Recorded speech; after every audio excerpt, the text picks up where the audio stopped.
Hi, I'm Rob Stone from Fox Sports. We welcome you to MLS Round Table series presented by Target. This episode 2 of 3. Episode 1, we discussed what makes a legend in MLS. Right now, we're going to talk who actually are legends and who isn't. Joining us on our panel, Simon Brog, editor-in-chief of MLS Soccer, Alexi Lalas, self-described legend in all things, Dwayne de Rosario, again, former MLS MVP, another legend in MLS and for Canada, Herculez Gomez, former player for MLS and the U.S. men's national team. Let's start by just throwing out some names, kind of rapid fire right now. And I'll start with you, Lex. Who are MLS legends? The easiest thing to do is go to goal scorers. People like Carlos Ruiz, people like Kobe Jones, people that played for a long time, Landon Donovan. All of those guys, I think, are associated with, not all of them, but some of them with one team. You gave me 3. Right. You gave me 3. Simon? On the goalkeeper front, I think Kevin Hartman has to be in there. And in my eyes, Jaime Moreno. But that's in the goal scorer category. And I would put, if you're taking Ruiz, you got to put Taylor Twellman in there, I think, as well. Herc? Yeah, I mean, listen, I think it's Jeff Cunningham if we're talking numbers. I got to disagree with you on that one, because I was considering You'll get your time to yell at him, Simon. Hold on a second. Let me just get his list. 134 goals, 70 assists. Those are pretty good numbers to me. What do you think, Diro? Robbie Keane would be MLS legend for sure. If you look at guys like, I think Wondolowski could be in that conversation. I mean, year after year, putting up numbers like that. You know, a Kyle Beckerman, a guy that's maybe doesn't get a lot of spotlight for the dirty work. We're talking about guys who've essentially concluded their careers. You guys hit on some names. Do we agree? I hate to take you out of the conversation with your name, but Dwayne and Landon are MLS legends. Yeah. It's done. They've earned it. We'll all agree on the obvious one, the Jaime Moreno, the Donovan. But so here's Raul Diaz-Arce, is that one? Yeah. And again, that's going back. That's going to the beginning days. Diaz-Arce. Look what they did in D.C. Yeah. Come on. Stop. They were the first dynasty. But there are 3 legends ahead of him on his own team. He doesn't even get in That was there. a dynasty team. Echeverry, being Harks, being Pope. Goose. Pope, Agus, Echeverry, and Moreno. But look at the team you're talking about. That was a dynasty. So there could be 3, 4, 5 players, a coach. David Beckham. He didn't get my vote. He didn't get my vote. He's a builder. He's not a player. If you're gonna, agreed. That's exactly what it is right there. But you know, we've got a broad conversation. We're not saying you have to be a builder or a player for this conversation. There are 2 sectors in MLS. There's MLS 1.0, MLS 2.0. When Beckham comes to MLS, that is the parting of the waters. You know, the before and after.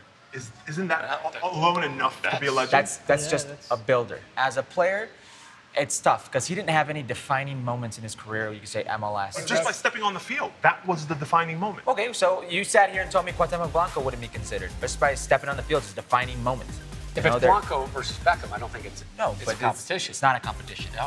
What do you think about popularity? I think he's definitely a legend for MLS. I think what he's brought to the game, what he's brought to LA Galaxy, would they have won those titles without him? I don't think so. It just blows my mind how you guys would put him in as a player. I say builder. He's definitely a legend as a builder. But Brian Mullen won 5 MLS Cups, and we're not even talking about him as a legend. Nobody knows who he is. Well, that's fine. For me, it's a popularity contest, ultimately, too. Then let's call it a popularity contest. It is. Yeah. And that's part of it, being recognized, doing something, whether it's a long time or a little time, that is remembered.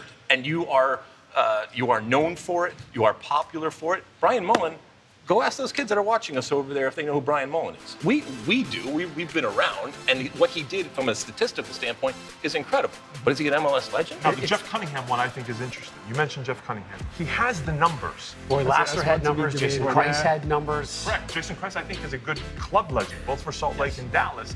Is he a league legend? But you transcend the numbers. Yeah. We're talking about forwards right now, right? I think that's where the conversation initially generates goals. It is. I get it, but you have to. To see the defenders. You have to respect the defenders. You have to respect the keepers.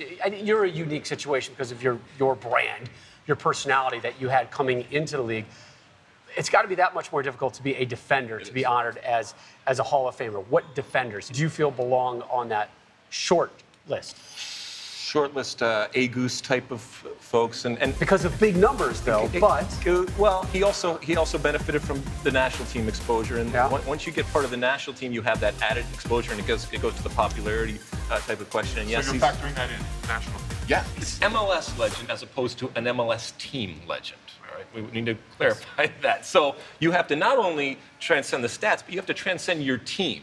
some credit has to be towards how long they've played within the league. I think that helps. Have they raised interest for League 10 and took it to a next level? That's, for me, that's legend status. Did we come to a consensus on the number of legends we have right now? Because I feel like the number is way bigger than we anticipated. The legends are the ones we all agree on. You'd put Cunningham, I wouldn't. To me, he's in that his second tier, but I think the true legends are the ones in the first tier that we all agree, the Dwayne Rosarios of the world. And I think that group might be a small one. Might be 5 to 10 max. Episode 2 of MLS Legendary Status, brought to you by our good friends at Target. Episode 3 coming your way. Next, we're going to discuss players who are still playing, who want to be, who could be considered MLS legends.